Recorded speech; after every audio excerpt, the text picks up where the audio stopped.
E salve o tricolor paulista, Rick aqui, para fazer esse pré-jogo de São Paulo e Grêmio, comentar um pouquinho de como vai ser.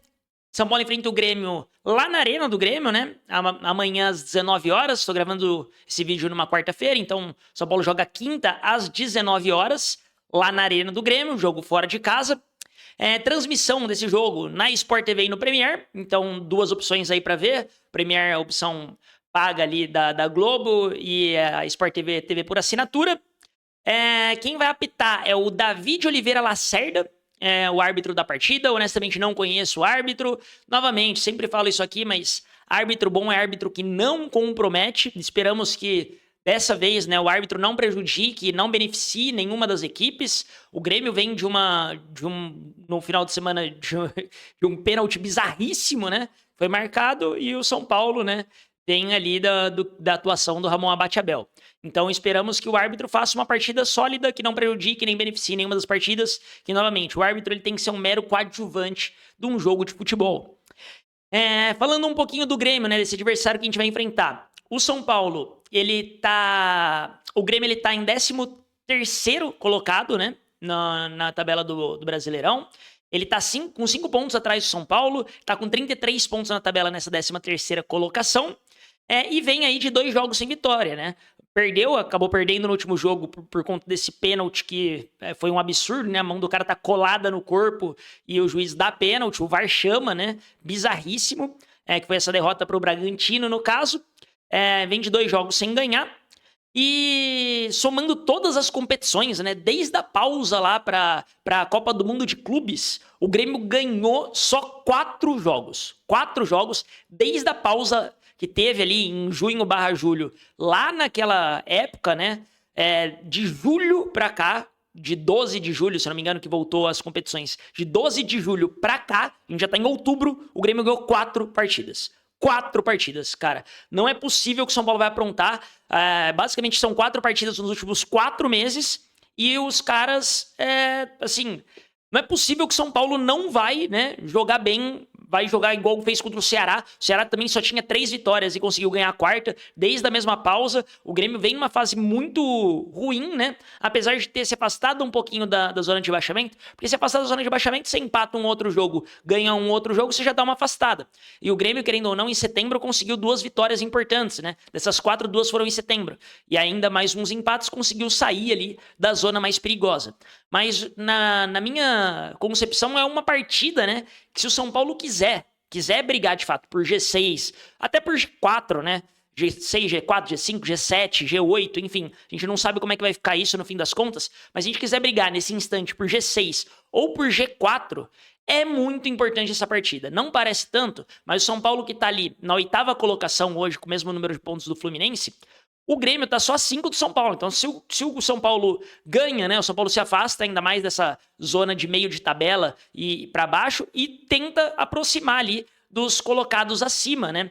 Que nesse caso aí vem o Fluminense logo acima, tem Bahia, tem o próprio Mirassol, o Botafogo, enfim. O São Paulo tem que tentar se manter nessa briga aí por G6. São Paulo tá a 5 pontos também do G6 nesse atual momento, né? Que é a mesma distância pro 5º colocado. Então tem a mesma diferença de pontos. Então, para um G5, o São Paulo tá a 5 pontos de diferença, mas também tá a 5 pontos de diferença pro 13º. Então, a distância que a gente tá para entrar numa classificação para Libertadores é a mesma distância que a gente tá para ficar no meio de tabela brigando por Sul-Americana. Então, o São Paulo tem que encarar esse jogo com bastante seriedade. É um jogo muito importante, que o São Paulo precisa jogar bem.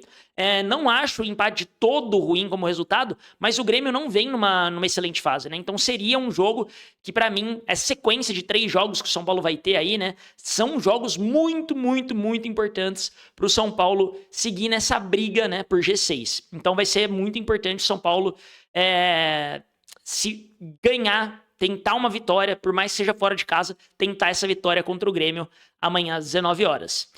O Grêmio, assim como o São Paulo, né, vem com alguns desfalques, na verdade vários desfalques. O Grêmio, o Volpi não joga, Balbuena, Vila Sante, Bright White e William. Então são alguns jogadores bem importantes, que eram titulares, inclusive, do Grêmio, né? O William acabou de ser contratação recente, né? e já tá fora, o Bright White, que é o artilheiro e o atacante do Grêmio, o Volpe, que vinha sendo titular e vinha fazendo gols importantes de pênalti também, e vinha fazendo até que boas partidas. Todos esses jogadores não jogam, então eles também estão desfalcados, assim como o São Paulo. E, de novo, o São Paulo precisa fazer uma partida concisa, uma partida importante, uma partida que jogue com bastante coragem e bastante afinco, porque o São Paulo não pode, só porque joga fora de casa, dar a bola para o adversário, etc. O São Paulo tem que manter os bons jogos que vem fazendo fora de casa, assim como a gente fez contra o Fortaleza, por exemplo, né? São Paulo vem aí da derrota para o Ramon Abate-Abel, e antes disso tinha ganhado do Fortaleza, e o São Paulo precisa, né? Fazer uma partida assim como fez contra o Fortaleza e assim como fez contra o Palmeiras no primeiro tempo. Uma partida onde se impõe um pouco mais. O Marcos Antônio tá de volta, para mim, a melhor notícia que a gente pode ter, né? O Marcos Antônio é muito inteligente jogando e faz o nosso meio-campo jogar. A notícia ruim é que no meio-campo o Pablo Maia tá suspenso e o Bobadilla muito provavelmente vai ser poupado, né? Porque ele vai chegar de viagem. Acho que chegou de viagem hoje, na quarta-feira. Então, talvez ele seja poupado, porque ele jogou os 2 jogos com o Paraguai. Então, não sei até que ponto o Bobadilla vai ser utilizado. Vamos ver, né? A ver isso daí. Mas o Pablo Maia, que vinha sendo titular também, ele tá suspenso, então ele não joga. Outro desfalque que a gente tem também por suspensão é o Enzo Dias, que também tá suspenso. Então, o Wendel é a opção direta e que provavelmente vai ser titular no jogo contra o Grêmio. E no mais, a gente tem a volta aí do Ferrarese, que até foi pra data FIFA, jogou com a Venezuela, foi titular, né, no amistoso que teve. O Ferrarese tá de volta. Não sei ainda se vai ser titular, eu estaria que sim, porque o Alan Franco rende muito mais pela esquerda, né? E aí o Alan Franco jogando pela direita, ele perde um pouco de desempenho e o Ferrarese joga muito bem ali por esse setor, sendo um zagueiro pela direita, o Arboleda deve ficar mais centralizado. E ali pela esquerda deve jogar o Alan Franco, que vinha jogando o Sabino e vinha jogando até que bem. Mas o Alan Franco volta para jogar na dele, né? E volta para jogar ali na esquerda. Então, muito provavelmente, o Ferrarese deve ser titular. Rafael, obviamente, no gol, né? Falando já da escalação. Rafael no gol. Muito provavelmente, Ferrarese pela direita, Alan pela esquerda. E o Arboleda na sobra. Lateral esquerdo, igual eu comentei. O Enzo tá suspenso, então o Wendel deve ser o titular. Pela direita deve vir o Cedric, que vem jogando, né, normalmente como titular. Seria uma surpresa se o Mailton entrasse titular, então, até porque se a gente pegar o Wendel, ele já tem características mais ofensivas, então tende a equilibrar do lado direito e colocar realmente o Cedric para jogar, então duvido que não vá o Cedric. E no meio-campo aqui tem indecisões, tá? Eu não sei exatamente o que o Crespo vai fazer. Alguns portais de notícia estão noticiando que muito provavelmente quem assume essa vaga do Pablo Maia é o Luiz Gustavo, quem assume a vaga do Bobadilla é o Alisson e o Marcos Antônio joga mais à frente desses dois. Marcos Antônio é a única certeza que a gente tem de fato nesse meio campo. Não me surpreenderia se até o Crespo optasse por ir, por exemplo, com o Luiz Gustavo, Marcos Antônio e o Rodriguinho. Também não me surpreenderia se o Bobadilla voltasse e quisesse jogar e entrasse para de fato jogar. Mas eu nem sei se ele vai viajar. Ainda não saiu a lista de relacionados ali do São Paulo. Então, nesse momento que eu tô gravando o vídeo, então eu não sei se de fato o Bobadilla vai viajar ou não. Independentemente disso, né?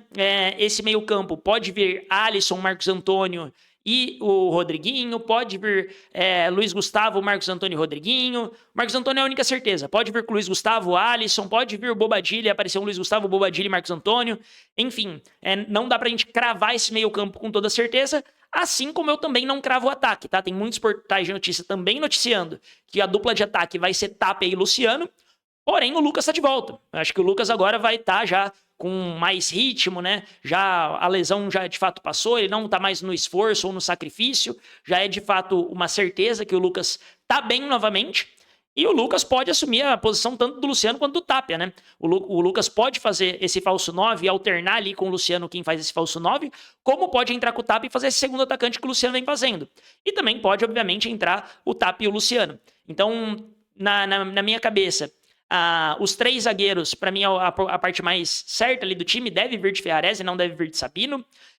Os alas não tem como, é o Wendel e Cedric. No meio campo, a única certeza é o Marcos Antônio. E no ataque fica essa dúvida, com certeza, de Luciano, Tapia e Lucas. 2 desses 3 vão jogar. A gente só não sabe quais quais desses dois vão jogar, né? Acho que no meio-campo é a maior incerteza, porque a gente não tem a certeza ainda do Bobadilla, que pode ser poupado, pode nem viajar. E também tem essa questão do Rodriguinho brigando ali com o Alisson e Luiz Gustavo, também por 2 vagas. Caso o Bobadilla realmente não jogue. Então, tem tudo isso para o São Paulo suprir. A lesão do Oscar atrapalha, né, novamente. O planejamento era o Oscar voltar a jogar ao lado de Lucas, era a gente ter esse atleta para esse ano, dando já aqui minha opinião, tá? Depois eu posso dar uma opinião mais detalhada. Mas como o Oscar ainda, né?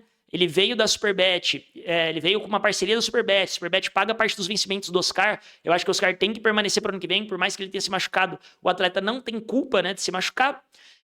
Mas o São Paulo tem, assim, que independentemente de quem tiver dentro de campo, tem que honrar a camisa e fazer um bom jogo. Grêmio em uma fase com vários desfalques. O São Paulo pode se aproveitar disso para, quem sabe, garantir uma vitória, garantir 3 pontos que, assim, vão ser importantíssimos. Quaisquer 3 pontos que a gente vem assumindo, né? A gente pega uma sequência aí, basicamente, de Grêmio e Mirassol fora e Bahia em casa.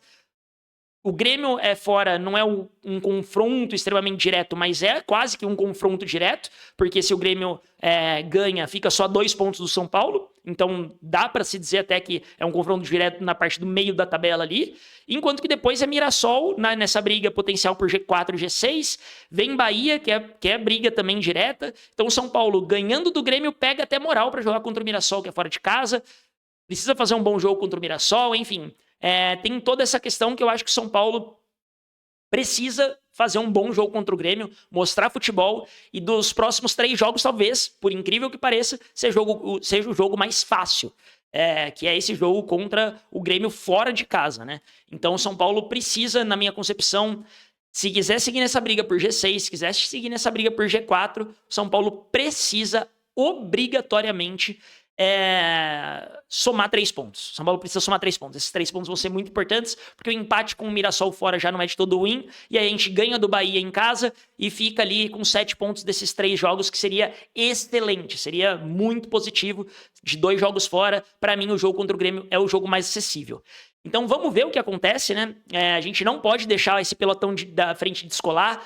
Um empate ou uma derrota do São Paulo provavelmente vai afastar ali alguns desses times. O Bahia, se eu não me engano, tem um clássico com Vitória, né? Então, clássico, é difícil se colocar um palpite, mas obviamente o Bahia é favorito.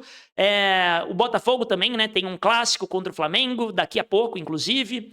Mas eu acho que o São Paulo precisa ganhar esses 3 pontos para tentar colar na parte de cima de novo da tabela, não deixar o Fluminense descolar. O Fluminense, em tese, tem um jogo um pouco mais acessível contra o Juventude, mas eu falei isso quando o Zubeldia era técnico do São Paulo. Sempre que tinha data FIFA, o time piorava muito com o Zubeldia. Muito. Espero que aconteça o mesmo com o Fluminense, para a gente recuperar essa 7ª posição e ir buscando ali, somando pontos cada vez mais a cada rodada que passe, para o São Paulo buscar por esse G6, que, novamente, eu não torço para o time para Sul-Americana. Não, tem que ir para Sul-Americana, não adianta ir para Libertadores. Cara, Libertadores gera muita receita, e o que o São Paulo mais precisa somar ao longo desses anos é receita, cortar gastos para tentar diminuir essa dívida aí e, de fato, cumprir as metas de superávit para que o São Paulo saia desse buraco. Se o São Paulo não conseguir cumprir ali, né, com esse planejamento e, de fato, conseguir sair dessa crise financeira, São Paulo vai virar um Corinthians da vida aí, que só se endivida cada vez mais e não tem forças para sair de lá. Então, São Paulo precisa, enquanto é tempo, reduzir essas dívidas. E por conta disso, o São Paulo precisa estar na Libertadores todos os anos, se possível, porque a Libertadores dá muita receita, tanto de patrocínio, que é mais atraído, quanto de receita no quesito de premiação, né? Conforme você avança das fases, e principalmente receita em bilheteria no Morumbi, por mais que seja patético, né? A bilheteria do jogo contra a LDU foi uma bilheteria recorde, foi uma bilheteria bem alta do São Paulo no ano. Então,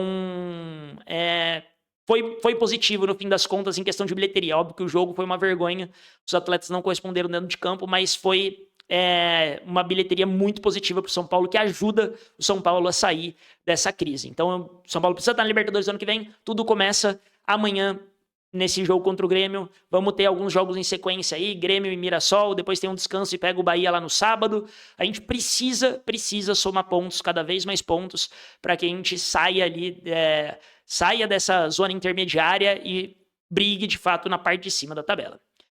E é isso. Se gostou do conteúdo, não esquece de se inscrever aí no canal, de dar aquela moral. Não é possível que o São Paulo não vai dar essa moral pra gente também de fazer um bom jogo amanhã. O Grêmio só ganhou 4 partidas. Vamos lá, São Paulo, por favor. Se gostou do conteúdo, não esquece de se inscrever aí. Seu like, sua inscrição ajuda muito. A gente tá tentando aí bater a meta agora de 600 inscritos no canal. E todo like ajuda ao YouTube a entender que é um conteúdo relevante, que ele precisa indicar para mais pessoas. Então, quem puder dar essa fortalecida aí, deixar o like, se inscrever no canal, vai ser de muito, muito bom grado aí. E eu agradeço demais esse apoio de vocês. Lembrando que a gente vai estar em live para acompanhar esse jogo aqui no YouTube, TikTok, Instagram não, na Kik. Então vamos estar em todas as plataformas em live. Então não esquece aí de acompanhar e dar aquela resenhada junto ao chat. Tamo junto, é nóis demais e vamos São Paulo!